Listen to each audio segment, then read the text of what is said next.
naghahangad ng mga gustong bumili ng dream house na napakamura. Kaya lang pag ikay nakapagbili, labis na labis ang iyong pagmumura. Ang istorya, alamin. Bahay na naging bato pa itong reklamo ng 33 anyos na misis na si Laila mula sa San Rafael, Bulacan. Naengganyo siyang bumili ng bahay at lupa sa San Rafael Village 3 sa Barangay Maginao noong 2013. Nadaan ako ngayon dun sa subdivision, may nakita akong mga bahay na for sale. Parang may nakalagay na through pag-ibig or financing. So, tinext ko yung number. Nakilala ko ngayon si Miss Gina. Siya yung humahawak siya yung contact number dun sa mga bahay. Sa pamamagitan ng ahenteng si Gina, nakilala niya si Engineer Alexander Valencia. Si Engineer Valencia di umano ang naatasan ng may-ari ng lupa na mag-renovate ng 10 unit ng bahay sa subdivision. Alok nito, agad daw siyang makakalipat sa unit sa loob lamang ng 3 buwan kapalit ng 25,000 pisong paunang bayad. Kasi nagbayad ako ng December 2013. Sabi niya, start ng renovation ng January. So by February, March, pwede nang lipatan. Mga 2 to 3 months, sabi niya pwede. Ang pangakong ito, kasabay natin ganang bahay na dapat sana niya ililipatan. Ang unit kasi, isa may palang dawang na ayos. Sabi ko, ba't gano'n yung 25,000? Hindi na nagalaw yung bahay.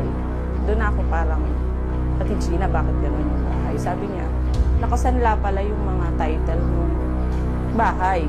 Kaya kahit gustuhin mong tiran, hindi mo siya matitiran kasi under na siya sa bangko. Dito niya nalaman ang binayaran niyang bahay may sabit pala.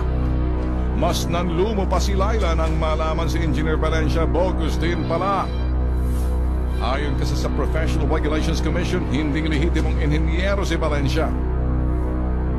Ilang ulit niyang sinubukang kausapin na nagpakilalang engineer pero hindi na ito sinasagot ang kanyang mga text at tawag.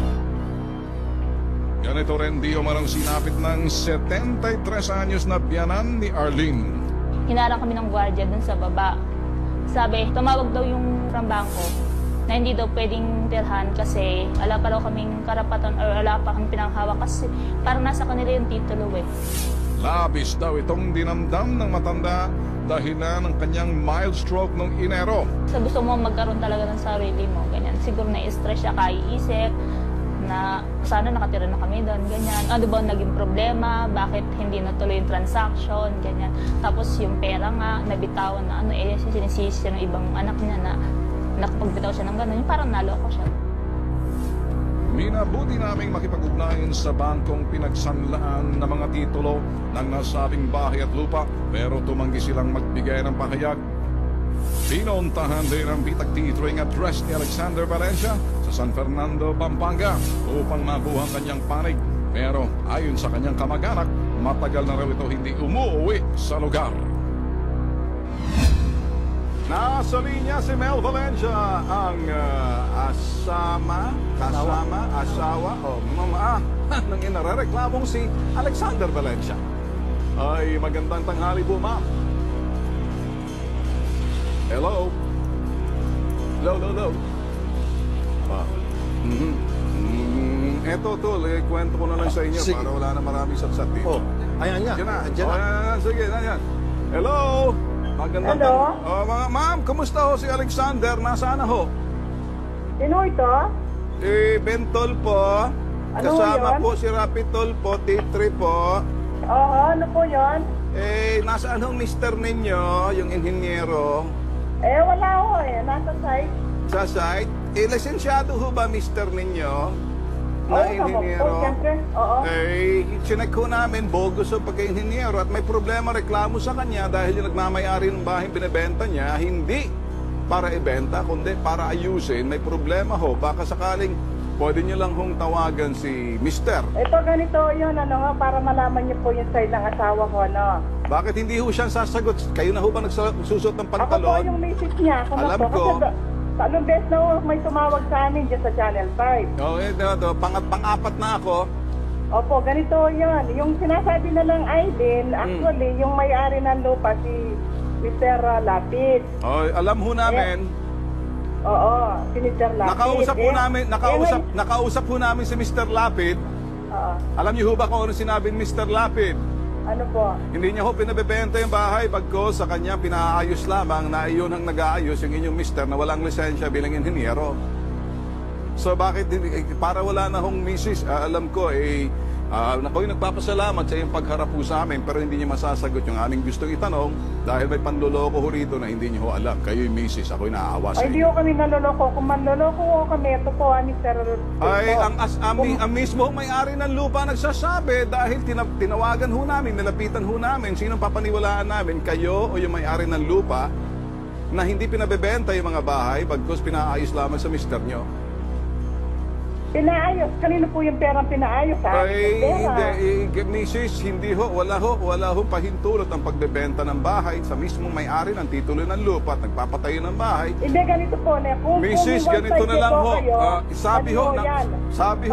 Mrs. Sabi ho na may-ari ho to. Ang may-ari ho, siyang may-ari ng titulo ng lupa, siya ho may-ari ng bahay, siya ho ang pwede hong ito'y lapitan at nilinaw na ho. Kaya nga ho gusto sana namin makausap sa mister. Eh, ito, ganito po, no? Ganito po, dahil alam ko, kasi kami magkasama kaming dalawa, ano ho? Inabit po sa amin ni Mr. Lapid yan, ginawa namin ho yung bahay, pinademolish namin, pinagawa na ho namin, milyon ang nagastos ho namin yon. Ngayon po, yung mga title, nakasangla po kay George G. Ang sekretary po niya si Ami Capudong. Nakapagbigay na ho kami ng 300,000 kay Mr. Lapid.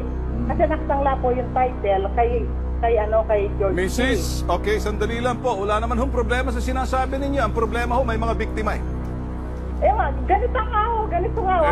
ito na lang ho sa amin. Kaya ho, wag na ho na tayo magpaliwanag dahil malinaw ho sa sikat ng araw na hindi ho pinabebenta yan, bagamat may Ay, bakit po nakasanda hindi pinabebenta? Yun ang usapan namin ni Mr. Lapid. Meron ho ba kayong Mrs. May kasalutan ho ba si Mr. at yung si Mr. Lapid? Nagpapahintulot na ibebenta yung pinaayos. Ano po, verbaran lang ho. Ay, may hinang ebidensya ho yan. Ayan ho, para sa akin lang ho, Mrs. Ganito na lang ho, Mrs. Maraming salamat sa iyong pagsagot at nilinaw nyo na ho. Kahit hindi ho humarap ang inyong mister at ako'y nagpapasalamat sa... Siya papakiusap eh. Andiyan si Mr. Lapid. Mister, nandyan mister nyo? Wala. Hello? Okay. So ganito na lang, Mrs. Maraming salamat po sa iyong pagharap po sa amin, pakikipag-usap, pero hindi nyo nasasagot ang tanong. Tol Rap, ito'y gusto kong linawin sa mga bibili ho ng bahay. Siguraduhin yung kausap ninyo, lihitimo. Una, may lisensya. Pangalawa, kung yung titulo ng lupa bibilhan ninyo ng bahay, siguraduhin ninyo may-ari ng bahay, kinakasanla sa bangko ang bangko may-ari niya. Ngayon, kung sino man talpulanong may posesyon ng sinasabing in possession ng sinasabing titulo, siya nagmamay-ari. Siya ang may karapatan doon sa sinasabing lupa kung yan may utang. Pero dito ho, ibinibenta ni si Engineer sino man kung talpulano, Alexander, kang kaya't sa amin, tigil na to. Okay ba? Matigil na to at pagkatapos sa tigil na to, natigil na to, hindi na po pwede to. Kami na nagsasabi, wag na ho maubos ng modus na to at mapamarisan pa. Ang titulo ng lupa, nasa bangko, ang bangko nagmamay-ari, hindi pinabebenta ng tao nagsanla, ang inhinyero, kontratista, may verbal siyang usapan, wala sa kasulatan, may mga nabiktima at nadenggoy rito. Tinitigilan na ho namin yung modus sa pamamagitan ho ng Bitag T3. Period.